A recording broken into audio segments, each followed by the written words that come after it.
What's up, guys? Welcome to another episode of OPD podcast with your hosts Joe Jeffery and Austin Stout. Thankfully, a normal feature here now, and we have the one and only Scott McNally as the guest today. Scott's known as pretty much the nicest guy in bodybuilding, in my opinion. Massively one of my heroes from the podcasting world. I've honestly fanboyed all of his podcasts. Every single episode that's come out on Advices I have listened to front to back and thoroughly enjoyed. So it's an honour and a pleasure to have him on here today. We're going to talk a little bit about Scott as the bodybuilder, not just the podcaster, and then talk a little bit more about the Advices Radio Network. So Scott, for anybody that for some reason hasn't heard of you over here in the UK, can you give us maybe a brief rundown of what you do over at Advices? Well, first of all, thank you guys very much for having me on the show. I really appreciate it, and I'm honored. And I wish you guys the best of success with this. I think that podcasting is a lot of fun. I love doing it, and I feel like that we can all kind of help each other through the information and the knowledge that we learn through our own physiques, and then those of us who are coaches, we actually, we have a larger cross section of information to draw from, seeing how other people respond. And, it's cool to be able to share that stuff, and then to be able to have the opportunity to bring in, a lot of cool minds and stuff from our industry to be able to share their thoughts with people too. Feel like, it's really cool. So I'm excited to be here and help to continue sharing in that. I mean, who am I? I am an average guy. Really, that's about it. I'm a mediocre bodybuilder, in my opinion, who's just put some work into it and tried hard. Definitely, there's a lot of people who are a lot better than me, and I would never claim to be anything special as far as bodybuilding goes. But the thing is that I really do love it, and I own it too. I'm definitely not the best. I could be better. I could be better if I put more work in. I know what my limitations and my weaknesses are. I've been competing since 2009. I got a late start into bodybuilding. I started doing it as a kid, and then I took a different path. I started around like 13, 14. I had been raised around it, seen it all my life growing up. And, when I got into like middle school, into high school, I took a different path and focused on art. And, I started partying a lot too. And when I say partying, I don't mean like I was social. It was like me, doing like drugs on my own. It was very depressing.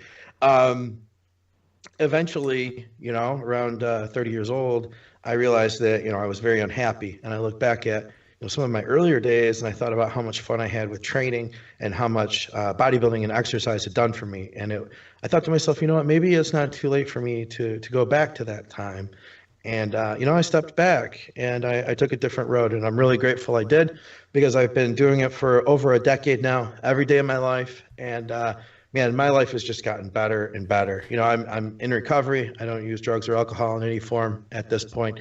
And, you know what? I just love the bodybuilding lifestyle, and I love experiencing it, and I love sharing it as a coach and as a podcaster and as just, an average guy in the gym that's cranking out the weight. So I think that sums it up pretty much. Yeah. Awesome, man. Yeah, that's really cool. So how did you get started in Advices in the first place, and how did you meet all of the guys that you get on there? Because, you've got an all-star range of people up on there. Well, Advices Radio Network, we're at advicesradio.com, or you can check us out on iTunes, Stitcher, a bunch of our stuff's on YouTube as well. I started podcasting before that, though, with with one of my best friends, probably is my best friend, Jeffery, over at Bodybuilding Nerds Radio. And some of you guys have probably heard the story, but VJ and I met at Powerhouse Gym, Novi, Michigan. I remember him to this day. The first time I met him, he was doing something in a rack, a power rack. And I looked at him, I was like, hey, that guy looks like he's about my size. And, he's got some good muscle on him. He looks like he probably competes. And we started talking, and we just hit it off. And before you know it, we were doing cardio after we trained together every day. And one of us brought up like Heavy Muscle Radio or Geared Up. I think it was Geared Up was the first show we talked about. And you guys know what it's like not a lot, bodybuilding is a cult thing, but then podcasting is a cult within a cult. You know what I mean? You could go to an expo, and I'd say 80% of the people there don't listen to podcasts, but that 20%, like you've got to bond with them. You know what I mean, guys? Yep, for sure. Absolutely. You find out and it's like, oh, we both listened to this program Geared Up, and we started talking about it, and we're like, hey, did you hear what happened last week? And they were talking about this, and before you know it, that became our thing. And every day we would do our cardio together, and we would talk about the shows that we were listening to. And eventually, and I think I give BJ credit for this. We had talked about it a little bit, and then eventually he was just like, we're starting a podcast. It's what we're doing. And that's how Bodybuilding Nerds Radio came to be. And we started reviewing the other podcasts, all the podcasts we listened to. And that was the foundation for the program. We started doing interviews here and there, but the problem was it messed up our formatting. And we couldn't we loved talking to these people, but we couldn't bring them on and still keep our format that we enjoyed, what makes Bodybuilding Nerds Radio what it is. And so I decided I wanted to do something outside of that because I felt like, I wanted to get a little more serious sometimes. I wanted to bring more in-depth education and, go deeper into some topics. And so I started doing the Advices show. And to couple that, I also had done a long time Q&A for a supplement company where people would write in and I would answer questions for them. And I had done that for half a decade or so. And as fun as that was, it was a way for me to kind of give back, and answering one person's question would answer a lot of people's questions. I thought to myself, well, what if we kind of did something similar to that in the radio format? Instead of just in the written word, we could take it to podcasting. And so it was a combination of thinking about interviewing people and thinking about answering questions on the radio. And it just kept evolving. And I feel like, it's still evolving today. I don't know where it's going now, and I never have known from the beginning. I just have kind of intuitively just ridden the wave and letting it take me where it wants to go next. Yeah. Yeah. And what was do you remember the release date of the first Bodybuilding Nerds episode off the top of your head? Ooh, well, let me think. I know that I competed in, I believe it was April of 2015.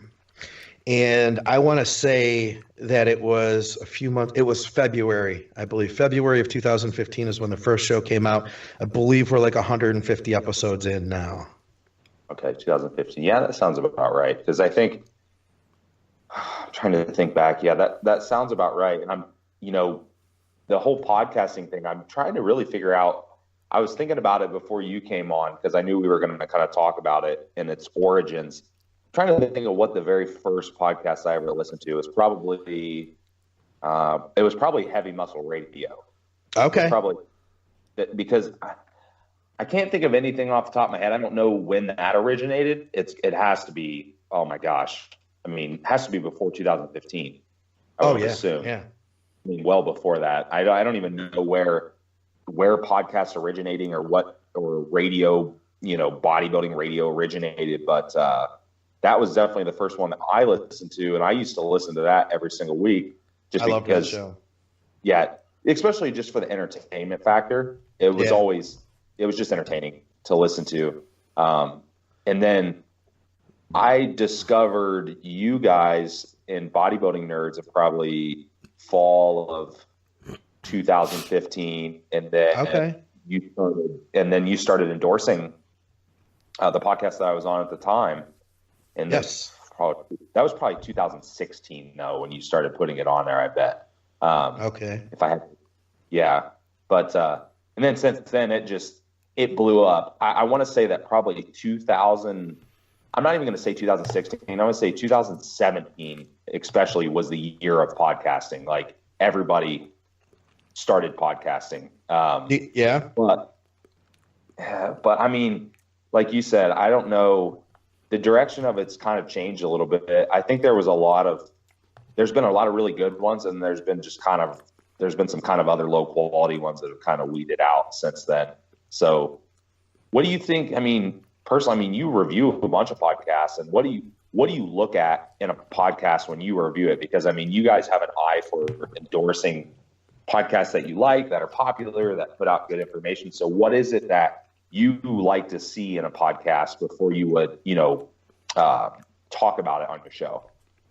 I mean, first of all, it's just I don't have like a checklist or anything. It comes down to opinion, and that's really first and foremost what it is for me. Is how do I feel about it? Do I like it? And you guys know what it's like. You turn on a show, and sometimes right out the gate, like this is it. I just found my new show. You know what I mean? It's sometimes that happens, and when that happens, that's magic to me. There's something that's really magical about radio in general, and I hear it once in a while in certain podcasts, and then there's other podcasts that maybe they don't strike me as much, but I learn something from them. So I guess there's a lot of different reasons that I listen to shows. But number one, I really like to be entertained, and then number two, I want good credible information. Like you mentioned, Heavy Muscle Radio. There was a time when that show was amazing, and that program came out in February of 2009. It was amazing. That was at that time for like a 2-3 year run. That was the best podcast out on the market. I will say, I think the origination, I'm going to give credit to Carl Lenore's Superhuman Radio. It wasn't really a bodybuilding podcast, but just fitness, and he touches on bodybuilding. And Carl's still around. He podcasts live 5 days a week. If you go to Superhuman Radio, you can listen to him every day, Monday through Friday live, and he's always got a cool new guest on. Yeah, this is his full-time job. He has a studio that he has set up. He goes there in the morning. He works all day. He works advertising for part of that day. He records for, I think it's noon to 2 maybe, and it's live. You can listen to it on his website, or you can download the recordings of it. But I think that Pro Bodybuilding Weekly was the first program, and that show, and I guess I'm trying to answer your question here. What do I look for? That show was like, to me, and I told this to Bob Chick this past Arnold Classic. I finally got a chance to meet him. To me, that was like the CNN of bodybuilding podcasting. It was like the cornerstone. It was like the big business, and I loved it because by listening to that show, I was just a guy who lived in a suburban town, who didn't have any connection at the time to people that were in the industry, or had any friends that were like-minded, really. And I learned all of the bodybuilders and who they were, who Silvio Samuel was, and Jay Cutler, and what Ronnie was up to. And they got to hear interviews with all these people. And then Heavy Muscle came out, which before that it was called All Bull Radio. On muscular development, and it was the same show, but they took it further. They interviewed people, but then they were like the first show to really start talking about drugs and dive in a little bit deeper. So I was really entertained, but I was learning things. I was learning who these bodybuilders were. I was learning how Dave Palumbo would employ clenbuterol into a cut diet, and he would have like deep, in-depth educational segments on Heavy Muscle and on All Bull at the time.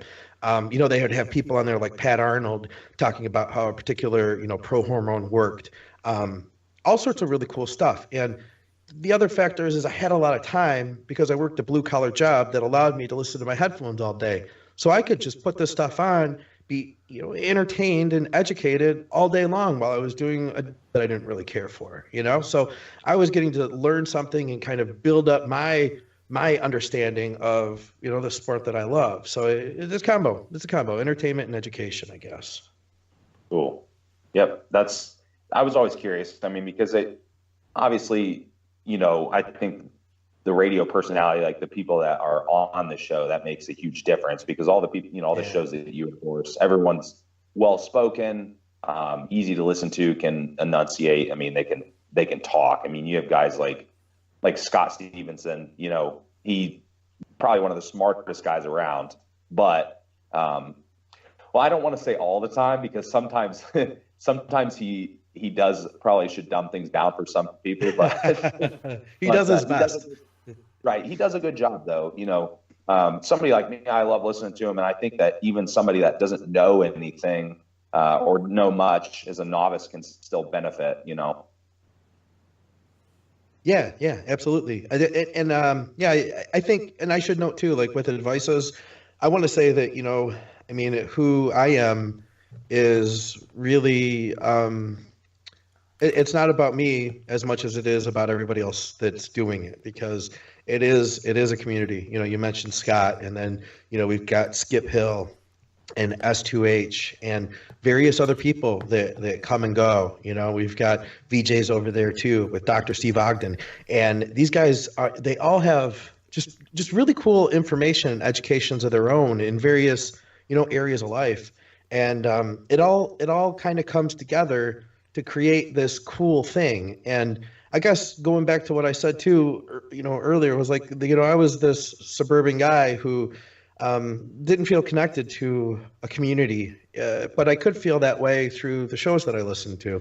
And so I kind of want to create that through podcasting too. And, bring you guys this group of people that, in real life, that you don't know them, but you feel like you do because everybody's pretty genuine and real, and coming from a real place, Scott, I'm curious, how did you get linked up in the first place with Skip and S2H? Because I first heard of them, the first podcast I ever found was PED radio from Project Bodybuilding. That was my first sort of dipping my toes in podcasts. So that's I was of how I got into PED Advices fan. as well. Okay. So yeah, PED was, to me, a brilliant program. I loved that show. And that was with Skip Hill and S2H and Taylor Normando, who was, in my opinion, one of the best podcasts out there. Rest in peace, Taylor. I wish that he was here to see what we're doing today. He and I talked a lot, especially toward the end of his life, and I really wanted to see something happen. I feel like Advices would be even better if he were around to be a part of it, honestly, because he's one of those guys. He could do anything. He could do any show, and he could be the glue that held a program together. So you could throw him in there with Skip and Scott. You could throw them in there with Jeff Roberts or anybody else, and he could make it work. He is a real special guy. And, the three of them did PED together. I listened to every single episode. I was what I would call a super fan of that show. I would go as far as, I bet you that I've heard most of the episodes of PED that were out 3 times at least 3 times, because it was such a good program and it was so entertaining too. The guys were really funny, and once again, I felt like I got to know them. Eventually there was some sort of an issue, and I'm not gonna get into it here. It's not even really my business, except for the fact that I'm a fan, and the show broke up. But the show broke up, and Skip and Scott were no longer part of it. All I did was just reach out to them. And I said, hey, guys, do you want to get back and do a podcast again? Because I missed them, I missed hearing them on the radio. And I figured to myself, hey, I'm no Taylor, but, life does go on. And I feel like this is something that Taylor would want. And I am positive in my heart that he would be looking down on us smiling today to see what we're doing. Yeah, Taylor, it's funny, like, Taylor was such a different podcasting personality because he was like so dry. And, he was. But it was the oddest thing. Like, he was so dry and monotone, but just somehow it was so good to listen to. It's the most entertaining monotone person I've ever listened to. Yeah, he knew how to deliver things, and that it was almost Jeff, like Joe. It was almost like a British sense of humor. You guys know how to pull subtlety, Yeah, and I think that's why I enjoyed it so much. And this was at a time that, like, I couldn't find any of, like, this information on the surface of anything. I mean, I remember I was only 17, 18 when these were around, and I'd listen to them while I walked the dog for my mum, and back when I was at school and stuff like that. And it's just when I was just getting into the boards, when the boards were still a thing and there wasn't so much social media. It was that and Medical Muscle Radio, was that what it was called? And I think that's the first time I heard you, Scott, actually. Really? Okay. Because that was you and Stephen Ogden, wasn't it? Yes. Who's now on Clinical Muscle. Yeah, because I remember that's throwing it back for me. But these are things that, like, I could only find on the board, and to hear humans, like, speaking about it, it was like my first dipping my toes into, like, the performance enhancing drug world that I found fascinating, but I couldn't get that anywhere else, And that's the cool thing of, like, for a young guy, and something I'm seeing now is, like, the podcasts are becoming an educational tool for, like, younger and younger people. Like Austin, Ben Broadhurst, he's unbelievable up on podcasts, and he's 16 and he knows stuff you wouldn't believe, just from huge shout out to Ben, by the way. He's an awesome kid. I really, and I say that with love. He's a kid. Just imagine where he's going to be in 5 years. Oh, it's crazy. Right. It's crazy. The amount that he knows. But it's all because of people like you, Scott, that are putting these things out and allowing a platform for people like Ben and myself and Austin and everybody else to listen to and learn from anecdotally and experience, which, you know, is just as important as any research papers that we've got access to in bodybuilding. It gives us that educational tool that we can't get anywhere else. Experience. Sure. Yeah. Sure. Yeah. And I think that the key there too is that, you know, I think that everybody that I work with tries to come at things from a realistic point of view. You know, like I'm the first person to admit, you know, I'm not the best bodybuilder out there. You know, I put my heart and soul into what I'm doing, but, you know, I mean, I'm definitely you know, I'm a state level guy. That's where I'm going to be competitive. I'm not planning on turning pro at any point. I can own that. You guys can then take the information I have and kind of filter it through that. But I'm also going to bring to you guys, you know, people that are really at the top end of our industry, people I really look up to. But I think the key there is just being honest and what you're delivering, if that makes sense. Yeah, and I think too, when Joe mentioned vocal delivery, like hearing people speak is just, that adds a whole new element to receiving the information than rather than just reading it. You know what I mean? Sure.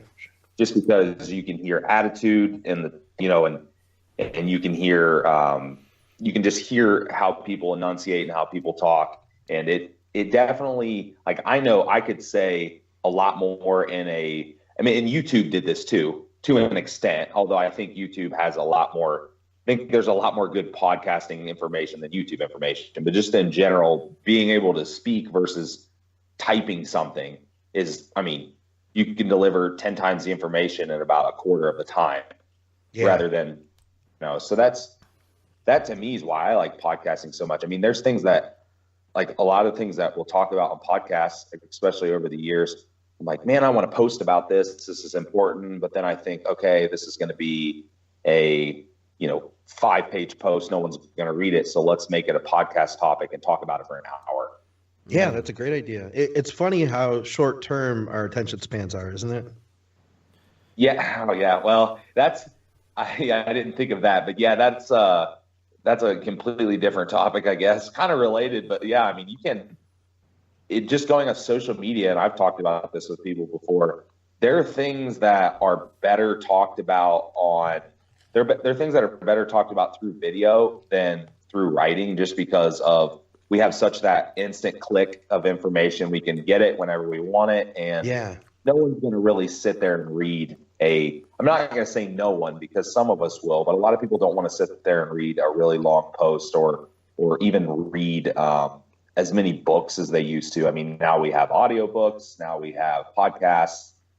You can get all that information and probably do something else, like answer emails or do, like you said, I mean, you were going through I'm sure how many podcasts you listen to while you're at work. It's probably a ton.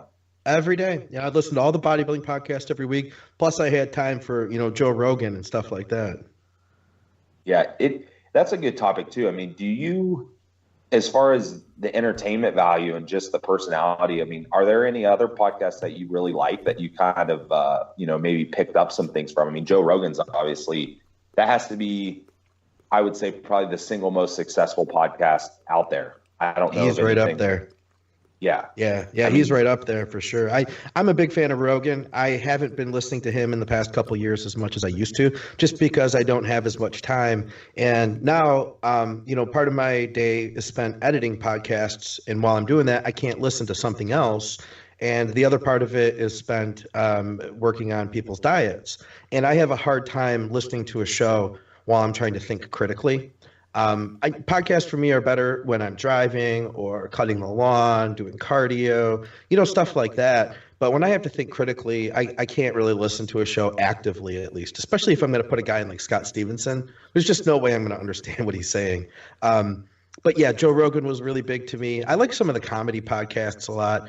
Mark Maron right now is probably my biggest hero. I feel like one day, I mean, he's only probably 5 or 7 years older than me. Maybe 8 or 9 tops. One day, though, I feel like I'm going to become Mark Maron. He's my hero. He podcasts out of his home, and he basically started this podcast. He was in radio. Do you guys know the Mark Maron story? I don't. Nope. Okay. Yeah. Go for He it. started podcasting, I believe, because he was, I believe, doing a radio show, and it kind of switched to podcast. And he was going through a divorce, and like the shit was really hitting the fan. And he basically just started using his podcasting as like a form of therapy.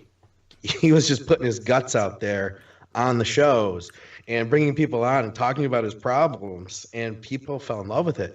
I hear him today, and I'm just taken back by his brutal honesty and his ability to look at himself, and really pick himself apart. Plus, he's just really funny, and you know what, too? He can laugh at himself, and I think that that's something I couldn't always do in my life.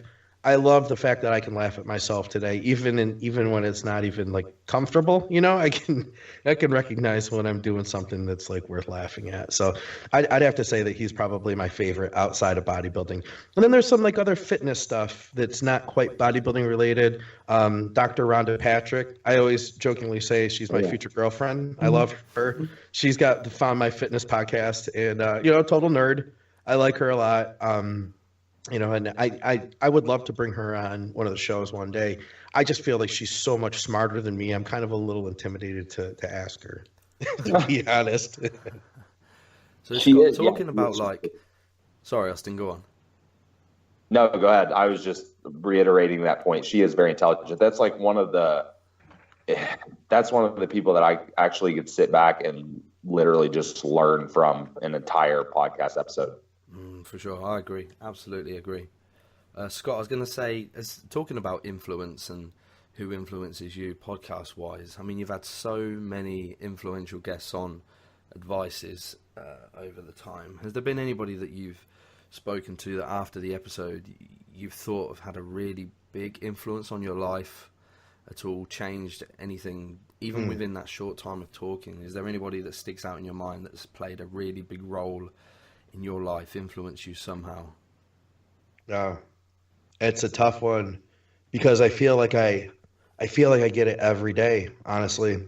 I just had Dave Calic on, and I'm starting this new sub-series of, we've got all the different programs at Advices Radio, and it all started from the show itself is called Advices Radio, and I'm doing a sub-series of programs called Advices Radio Huge AF, and Dave was the first guy on that. And, he was talking about nutrition, and the way he said it was just a little bit different than the way I'm used to thinking. And I feel like my brain is sparked to try something new. And so I'm inspired. And that's kind of changed my life in a little way. But everybody, like seriously, everybody, I feel lucky that I am open-minded, that I can be open-minded, and that I can listen to these people and listen to their ideas and kind of take them in.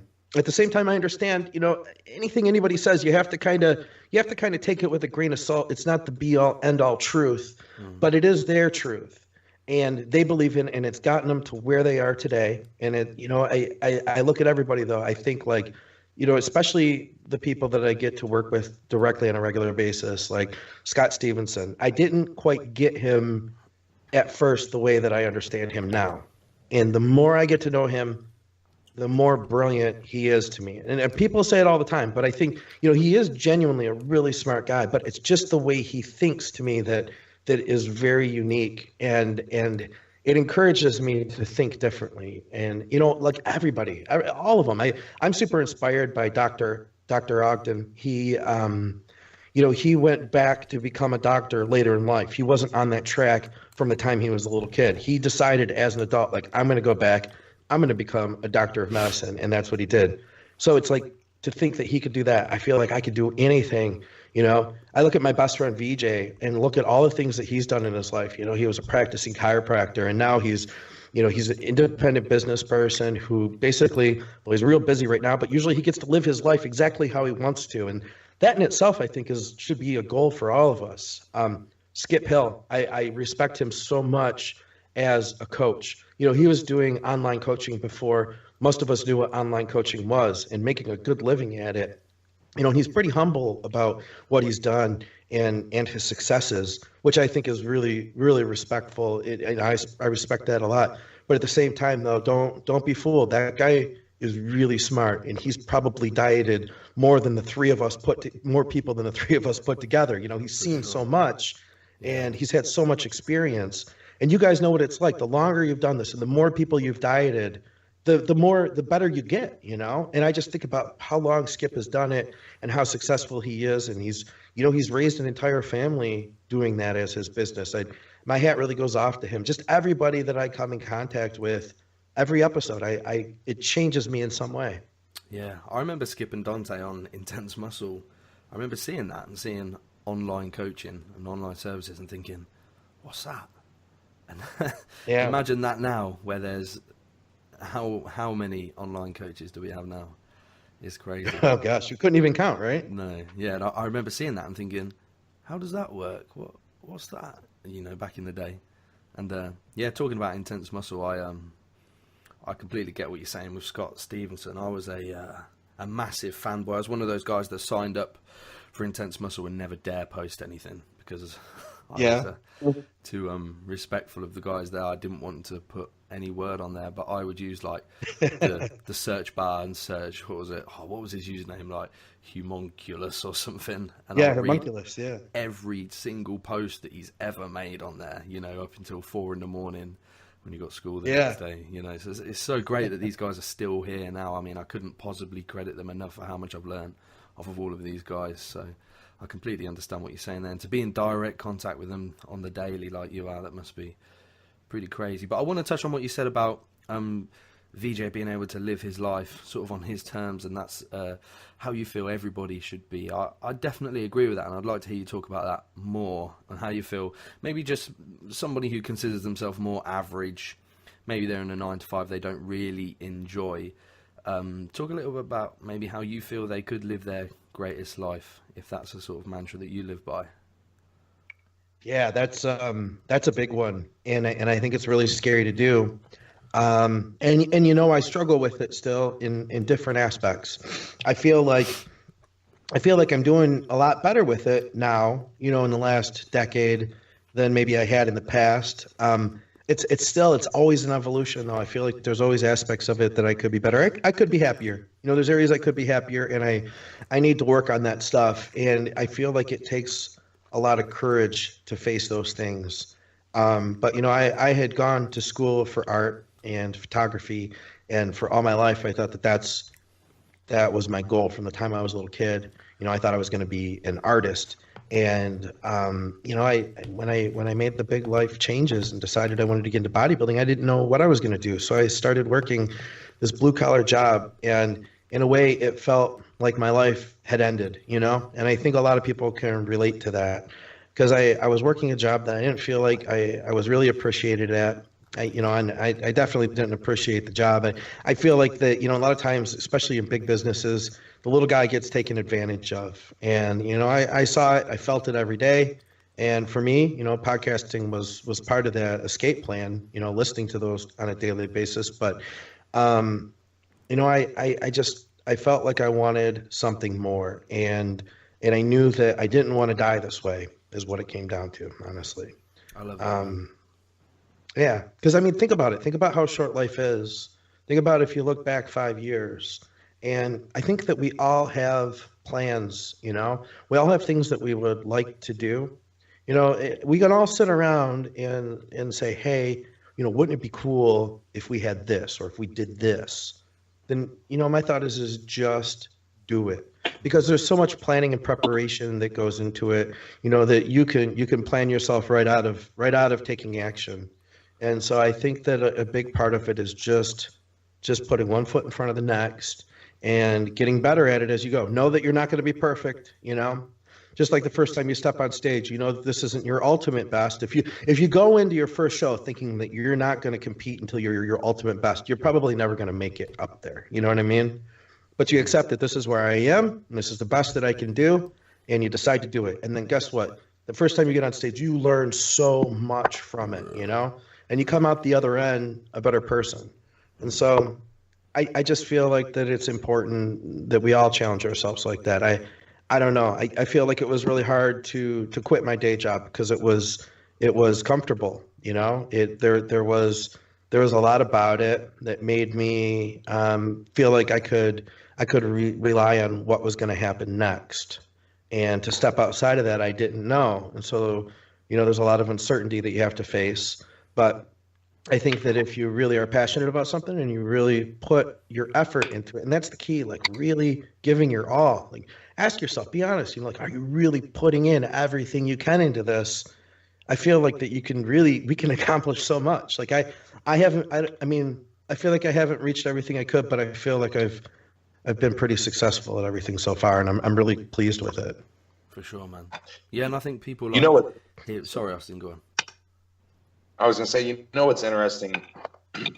It kind of sparks something that I've thought about a lot with podcasting, or just being able to connect with different people. Is because I started coaching, and then eventually it was, full time. It was good enough, it was good enough income to sustain my bills and stuff. And even though I was working for myself, I got to the point where I wanted to do more. And after I started doing some podcasting stuff and talking to other people, I'm like, man, there's so much more even within this industry that we can do.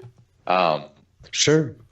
And that's where doing things like branching out and being guests on different podcasts, doing seminars, connecting with different people. I'm like, man, there's a lot of really, really intelligent people and there's a lot of other ways because let's be honest, like being self-employed, it's not a bad thing to have multiple streams of income. Sure. It's not a bad to have, just multiple, have some different irons in the fire, if you will.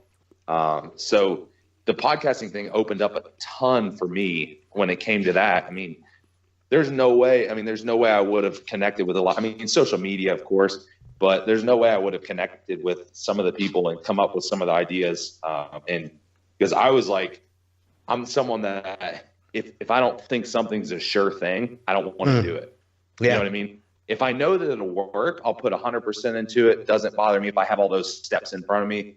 But I have stepped so far out of that comfort zone and doing other things and stuff. I mean, like Joe got me to come all the way over to England in May. Like I never would have left a couple of years ago. So, and just to think that I could do that because of people I reached through coaching and bodybuilding and stuff. And that's just incredible to me. I never would have, like, as Joe said, when he first started seeing people coaching online, like he reading the forums and stuff, when I started, coaching was it wasn't even really a thing other than you had a few guys, you know what I mean? There was, I kind of got in the forum days, and there was some people doing it. I kind of, I'm like, oh wait, I like this. I enjoy it. I had no idea that it would be a job.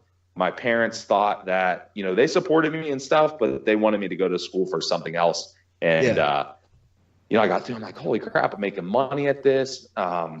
This is actually a career, and there's way more to it. And since then, it's like, I feel like I learned something new and I expand to something new. I mean, now people have within the industry, I mean, there's so many subcategories. I mean, they do great, video blogs. People have these subscription websites with awesome content. Like there's like all kinds of stuff that people can do to not only for their career, but, put that content out there and branch out. I mean, there's guys, you take someone like John, for example, John Meadows. I mean, he probably, I see him every once in a while because he lives in Columbus area.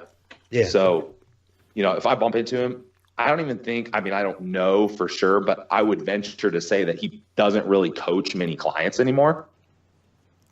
Just a few here and there, but he's out there doing all kinds of cool shit. I mean, seminars, educating people, training, come in to train with them.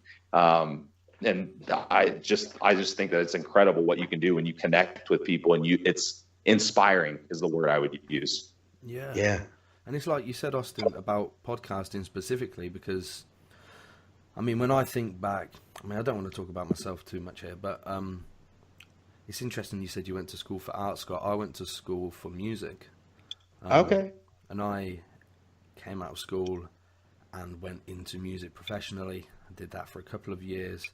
And again, it paid the bills, but my heart was never really there. Like, I wasn't excited for anything to do with it. I mean, to everybody else, it looked like a cool job. being being a musician or going on tour or whatever. But for me, it was never there. And what podcast did for me at the time when I listened to it was almost, because I think people that are trapped in jobs like the job that you used to have, maybe the idea of living a life on your terms, doing exactly what you want to do every day, is kind of esoteric, almost like it's something that people talk about but doesn't actually exist, or maybe you're not good enough for it, or this isn't reality, because other people in that frame of thinking will tell you precisely that, because it's almost like a self-fulfilling prophecy, because it's scary to think any further. But when I listen to a podcast, I think, hold on, there are people that are doing this, so that's a case study, that's evidence. And I work kind of, my brain works on kind of empirical evidence, and I think that that's a case study there that people do this. So if not me, then who? You know, if they can do it, then I can. In the end, I think I thought, fuck it, and I just did it. And I think ultimately everyone will be rewarded for their courage, just like you said, putting one foot in front of the other. I think that's a great point. You know, like the, you know, at one time bodybuilders didn't think they could be over 300 pounds. You know, and then once it happened, everybody started becoming over 300 pounds. You know, you just have to, I think, believe you can. And you know what, put in that footwork too. I should add that with, you know, me quitting my day job, I was coaching and I was doing Bodybuilding Nerds Radio. And I can't remember if I started Advices yet or not. I may have. I think I might have. But, you know, mainly I made my money at my day job and was coaching, and I built the coaching up. And before you know it, I was coaching full time, and I worked at my day job long enough that I could support myself at it. I wanted to know, like, consistently, like 6 months went by where I was making more money coaching than I was at my day job. And, you know, I would work all day, 40 hours a day, or 40 hours plus a week, physical hard labor. And then basically the rest of my time was either spent with my own bodybuilding, food prep, or working with clients. And, you know, I got up to a good number of clients before I actually quit. So when I quit, it made sense. So I didn't just like take a blind leap, like Austin, you were saying, you know, like it wasn't, at that time, you know, there's still risks. You know, I didn't have insurance if I quit, but, you know, I knew that I was going to be able to make a living, and I knew that there were avenues to continue to grow. You know, I didn't just blindly say, okay, I'm going to quit my day job and follow my dreams. Like I made my dreams come true. You know, I put the work in. Yeah. And you know what, with those uncertainties too, I think that really does make people better though, because if you're self-employed, outside of the top 5%, you know, hey, it's not like we all have tons and tons of padding. I mean, there's other things that we do lose some of the comforts of those 9 to 5 jobs. Even if we didn't like them, let's be honest. I mean, working for someone has its benefits, just because anything happens, it falls back on them. That's not really you so much. Yeah, you're off the clock on Sunday, you know, or whatever, right? That's it, man. That's it, because, you know, now all I think is, man, there's people out there. I just think there's people working harder than me, or there's people working, doing this better. I need to do this better. And I'm sure there's plenty of self-driven people and intrinsically motivated people out there that think the same way, and they are motivated by that and continue to be better. Because again, I mean, it always keeps you on your toes, and this industry it just keeps evolving, and it evolves. I mean, especially in probably the last 5 years, it's evolved a ton. I mean, we've got like podcasting. I would say podcasting, and then I mentioned seminars.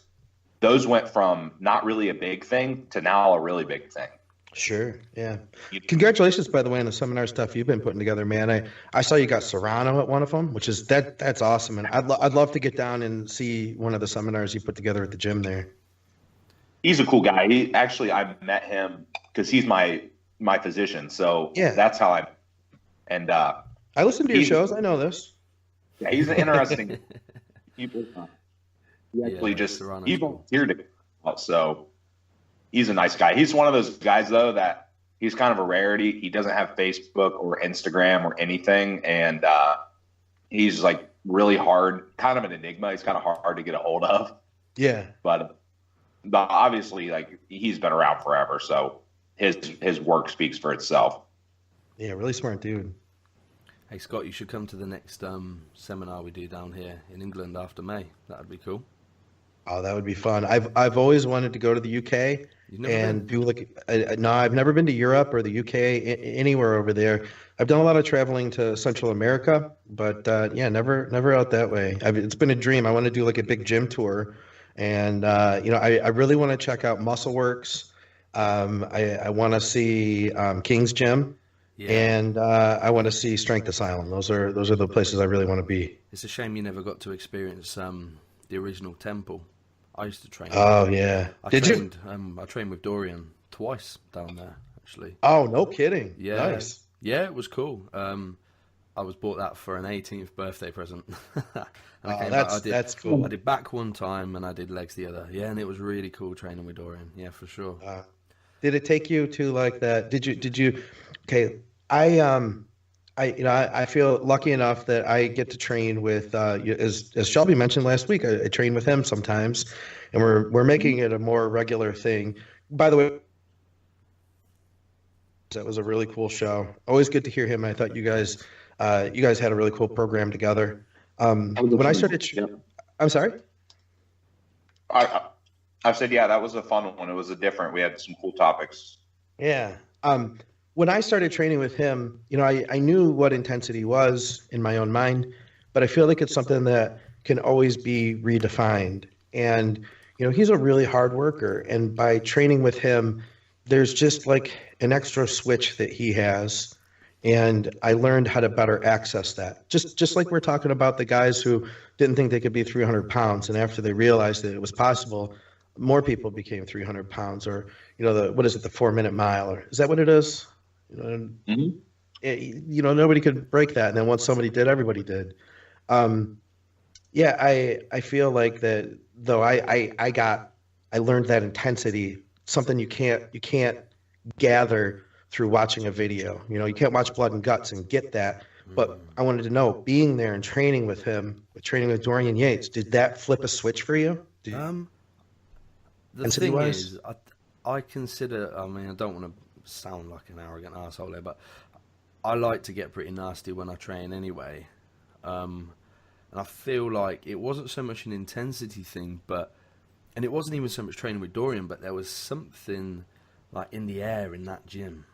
Yeah. There was something about just being in there. In my mind, it was like everything from the smell to the heat to the lack of oxygen down there was ridiculous. Just everything as a myriad of factors to the senses just pointed towards the perfect environment for training. It earned its right to be the temple. It was almost a religious experience. That's cool. Yeah. It was all, between Dorian and the gym and the sort of high intensity training, it was all like I came away with a greater focus for sure. That's cool. Yeah, I really love that. What was I going to talk about? Oh yeah, I was sorry to backtrack here, but talking about quitting your job and stuff. So Scott, you kind of like phased out of your job, if I get that correctly. Yeah. And it's interesting. I did the opposite, and I wonder what you guys think about how different people would sort of thrive on this. Because personally, I found, well, me and my fiance pretty much decided at the same time that we were going to quit our jobs and put ourselves in this terrible position where we had no income. But in a way, it was super exciting because it was like, your time on earth is so short, and I found it like it forced us to drive to do something to be able to survive. Like, do you feel like everyone can thrive that way, Scott, trying to get to the end goal of where you're talking about people being able to live their greatest, best life on their own terms? Or do you think most people would be better off facing it more logically? That's a really good question. And I was kind of thinking about trying to work something in on this too, because a couple weeks ago, I had done an interview with Patty from Azoth, the nootropic sponsor that we have at BNR, and he's a real business-minded guy and a real intelligent dude. He's got a mind for business, much more than I do. Super smart, and it's just I think it's part of his nature. But he made a point too that for some people it might not be quitting your day job, but it doesn't mean that you can't ask for a raise. And I thought, like, wow, yeah, that made a huge point to me, because I remember being at my job and not wanting to be there and knowing I wasn't getting paid what I was worth, but being afraid to ask for more money for what I was doing. Even though I knew I deserved it, everybody around me knew I deserved it, my bosses knew I deserved it, but I didn't ask. And I feel like living to your full potential, part of that is that, hey, if you're doing this job, even if you don't like it, is making sure that you're getting as much out of it as you can, And it's like, I feel like that sometimes, you can work a 9 to 5 and still do everything else that you want in life. That I think a lot of people are geared toward that. And I don't think there's anything wrong with it if that's what you want. But I do think that, like, let's be honest with ourselves, Are you afraid of asking for that raise? Are you afraid of taking a chance? I mean, what's the worst that could happen? And when you look at it that way, it's easy, right? Well, what's the worst that can happen? They can tell me no, but do I believe I deserve it? Absolutely, And even if you are sticking to working that 9 to 5 and you want to do something else, you can always work the 7 to 2, and then when the time's right, sure, swap it over. You got to respect that. That's awesome, man. No, I love hearing it. I love hearing it because I think more people need to know, or sort of have some reassurance. There's so many people sitting on the fence, I feel. Even like talking about Ben, I don't know why I'm talking about Ben again here, but I think we were having a conversation the other day about he wants to be a coach in the future. And I was saying, man, just do it. Don't think about anything else. Just do it. You keep going the way you're going, it's going to be no problem. He says, oh, but my parents want me to go to school and do this and that. I was saying, man, you can do that, but, you have to do what you love in your life. Your life, not your parents' life. It's easy to live vicariously through other people, especially parents. Ultimately, they want the best for you. But yeah, exactly what you said. I think if you really want something, what's the worst that can happen? Go for it. And if it doesn't work out, so what? You're not going to die or starve, essentially. Luckily for us in the modern Western world. Sure. And I figured if it didn't work out, I could always go back to what I was doing. You know what I mean? Yeah. School's always going to be there. Your job's always going to be there. Just give it your best. Just got a message from Chuck Zarowski. He does Strength Depositions, which is one of our smaller shows over there at Advices. It's focused on strongman, powerlifting, and stuff. And he's excited because he's got the podcast bug. He just texted me to say he just did a 2-hour interview with Dave Tate, which is like, you'd have no other reason to reach out to Dave Tate and talk to him for 2 hours. You know what I'm saying?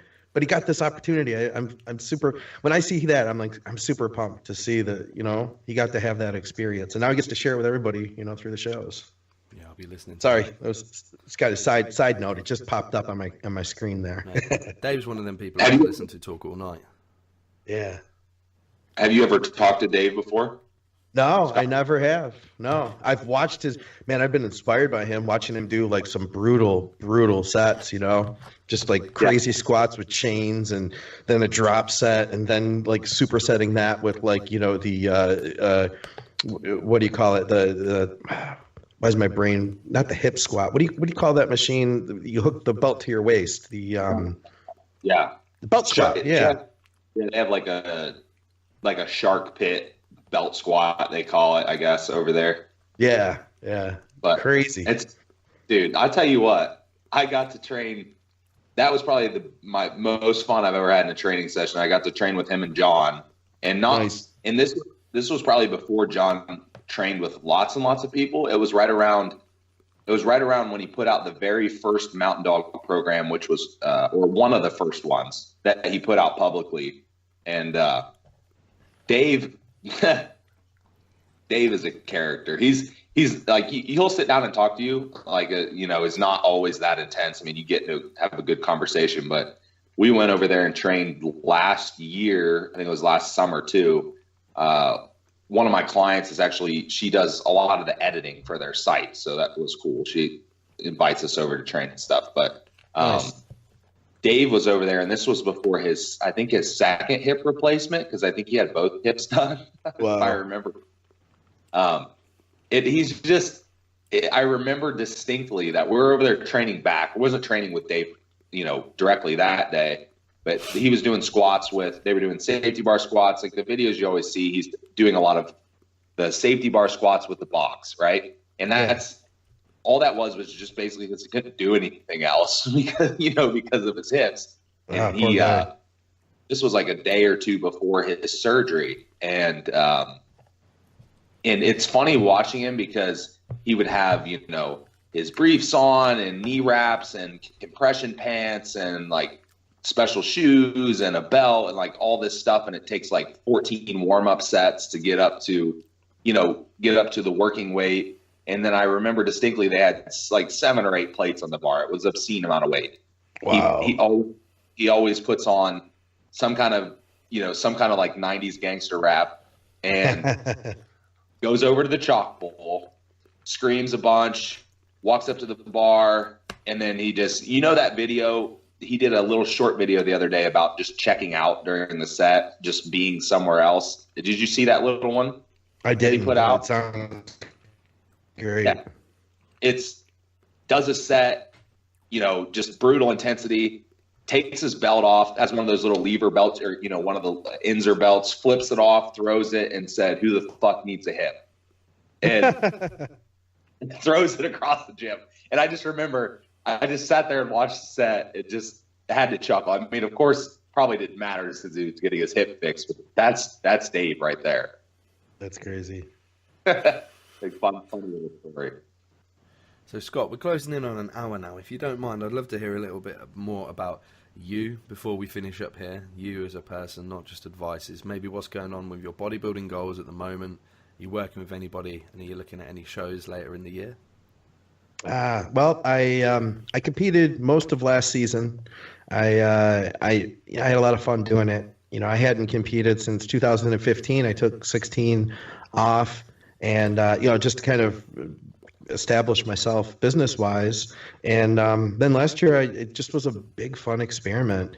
And I got to try all sorts of things. I got to answer questions for myself, like, what can I do to keep my legs from shrinking, while I'm dieting, because I'd always found that to be a problem. And I got to experiment with myself in ways that I wouldn't have wanted to with a client, because there were things I wasn't sure of. I feel like I'm really conservative when it comes to working with clients, and I'm going to go with what works. It might not be fancy, it might not be exciting, but it's going to be what works. And I guess, like, if I were to say that somebody I really look up to in that respect would be like Chris Aceto, which I think he's known, as a guy who just keeps everything really basic. So I got to experiment with myself all last year. I think I started dieting around February, and I took that all the way up through about November and I did 3 shows toward late summer and into fall. After that, I decided to stay lean, stay tight. I competed at 190, was about 189, 187 is when I got on stage at the last show. And now I'm only about like 207 because I had a vacation in Costa Rica, and I knew I was going to be doing some other traveling for work. So now I'm at a point where I'm home and things are stable, and I'm attempting to put on a little bit more size. So I'd like to see maybe 5 more pounds if I could, and I'm going to try to put that on strategically. I'm not the biggest guy. 5'7", competing at high 180s, 190s, shredded as I could possibly be, is not a huge guy, but I definitely have fun with it, and I know that if I try really hard, I can be hopefully the leanest guy on stage. So I'd like to do that again, only a few pounds heavier. Bring up some back, bring up some glutes. Those are the things I want to focus on, and we'll see if I can do that. I would like to kind of stay fairly lean through the next several months, and then begin preparing for something at the very end of the season, like November, maybe October, something like that. But honestly, if it doesn't happen, I feel like my identity isn't as wrapped up in being a competitor as it was before. I love the lifestyle so much that I have a great time doing it day to day, and I remain motivated. It's just it's just the way I want to live. So if I don't compete this season, then I'll definitely compete the following spring. I just want to make sure that I can bring up a little bit of size. I don't want to just do it just to do the same thing I did last year. You know what I mean? I think your last show last year, you absolutely nailed it. That's the best that I've seen you. Thanks, man. So whatever you did for that one. Even show day, you looked full, dry, shredded. Better than I'd ever seen you before, that last show. So you really nailed it there. Thanks, man. It was a learning process. I had planned on doing a September show, and I did one, September. I think it was September. I did one in August. I did one a month out, or more. Actually, it was like 8 weeks out. And I thought, I'm lean enough. And I had never done like a warm-up show. I had never gone into a show thinking I was good enough. And it was a huge mistake. Like I regretted it, I regretted it, but I didn't. I learned a lot from it, so I wouldn't have not done it if I had the chance to do it again. But, it's not fun to get up there and not be your best and still have to own it. You know what I mean? Be like, hey, this is the best I could do now. You know what I mean? But yeah, the second show, I knew I needed to bring it in. I dropped out all my carbs and fats, and I just started suffering. And then I was like, you know what? I'm going to hire somebody. And I called Shelby Starnes, and he was like, yep. It was Shelby. Yeah, cool. Yeah. He was like, yep, just keep doing what you're doing, which is basically sucking, suffering, and dying. And then as we got closer, he did something I don't know if I would have done it or not. He started adding more food in. And I don't know if I would have done that, because I think I would have kept the pedal to the floor. Not just, and that's the thing where I think it's important to have another set of eyes. And, I came in a lot leaner for the next show, which was like 7 weeks later or something. And then after that, I felt like I could even tweak on that a little bit. So the final one I did on my own, taking everything I learned from Shelby and just tried to even tweak it further. And, got his advice too. I said, hey, what would you have done differently? And I'm not too proud. I don't need to say like, oh, I did this all on my own. I'm glad to have help. I'm glad that I can be open-minded, like I said, and turn to other people and, get their input. I could definitely use it. That's for sure. I love that. I love that you're saying that, because, it's like something that you spoke about on BNR, and I don't want to drag this on too much, but people in positions of authority in bodybuilding actually owning up to what they do and giving reality. I love that you said you weren't quite ready for the first one, you wouldn't do it again like that, and you did this for the second one and whatnot. There's no excuses there. It's owning mistakes and admitting to it and overcoming them and being better. That's what we need to see from positions of authority in bodybuilding, not bullshit about messing your peak up or whatever, actual realistic facts for people to learn from. So everybody respected what I said too. Like nobody, I felt bad enough, but like nobody said anything negative to me about it. Like, I think that we can have, I feel like that we can have the group of people that are in our little subculture we call bodybuilding. We could be pretty critical on one another, and I was ready for it, but everybody was really cool. I said, hey, I tried this warm-up show and, I feel like I didn't look as good as I could. Here's how it turned out, and I'm gonna bust my ass now. And everybody was like really cool. One guy commented and said, hey, I've always thought the idea of people saying a warm-up show was just like a scapegoat so they could pretend like they weren't trying. But I don't think he really followed me anyway. He just happened to stumble upon my post. But I think that if you own it and you fuck up and you own it, you weren't on your mark, and you say, hey, I fucked up. I think people are willing to forgive you. You know what I mean? People understand that. We can all make mistakes. And I think the key, though, is owning that. And then, from there, we can all move on. And you know what, man? You can redeem yourself, too. Diet another 7 weeks, right? That's it. That's all it is. Sure.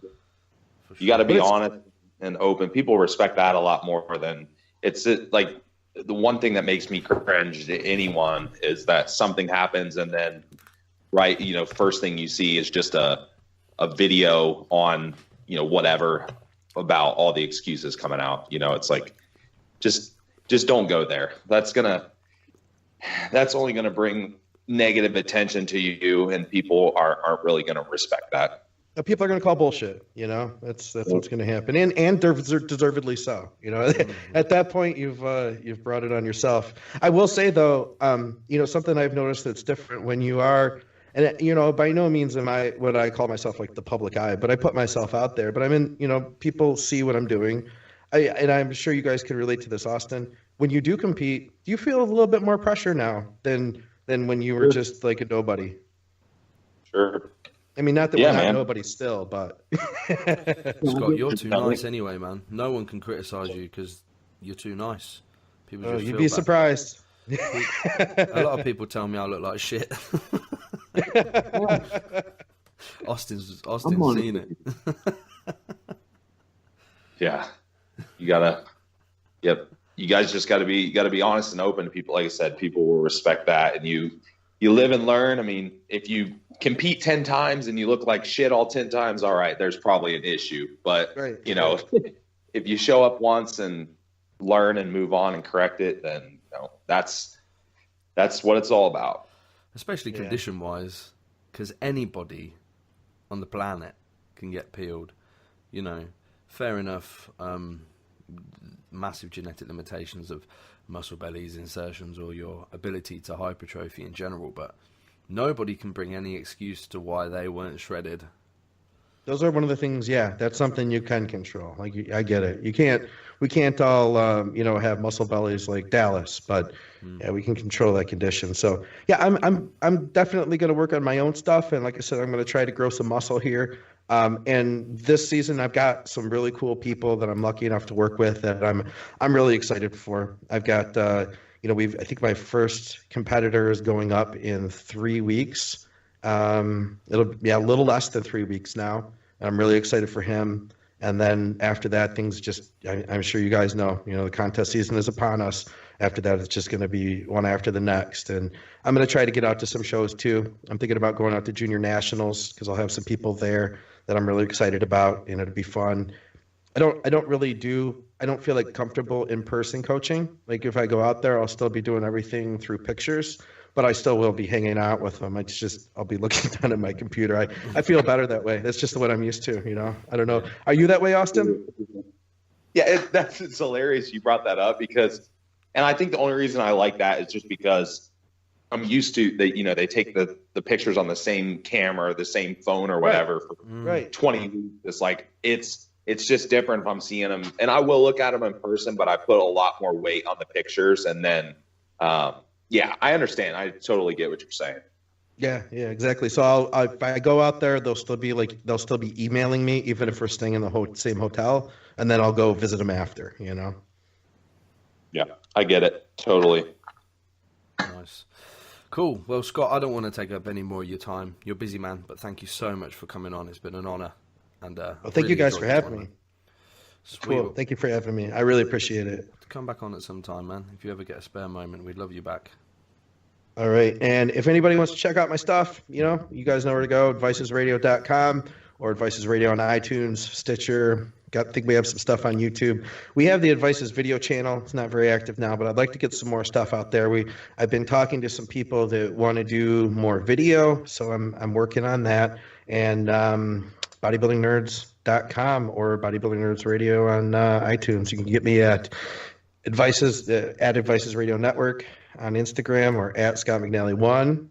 I run both of those accounts, and more so the Scott McNally 1. I have help with the Advices account, and Bodybuilding Nerds Radio. That's my buddy VJ. So we're always around. If you guys ever want to reach out and just talk, shoot the breeze.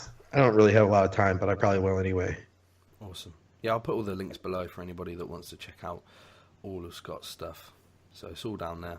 Click on it, give it a listen, give it a follow. If you guys like this podcast, you'll absolutely love that one. So, yeah, thanks again, Scott. Pleasure. And I wish you guys the best of luck with this new show. I think it's going to be awesome. I think you guys are both really passionate and really good for the industry. So I look forward to seeing what you guys do next. Thank you for having me. I really appreciate it. Thank you, man. Thanks, man. Thank you so much.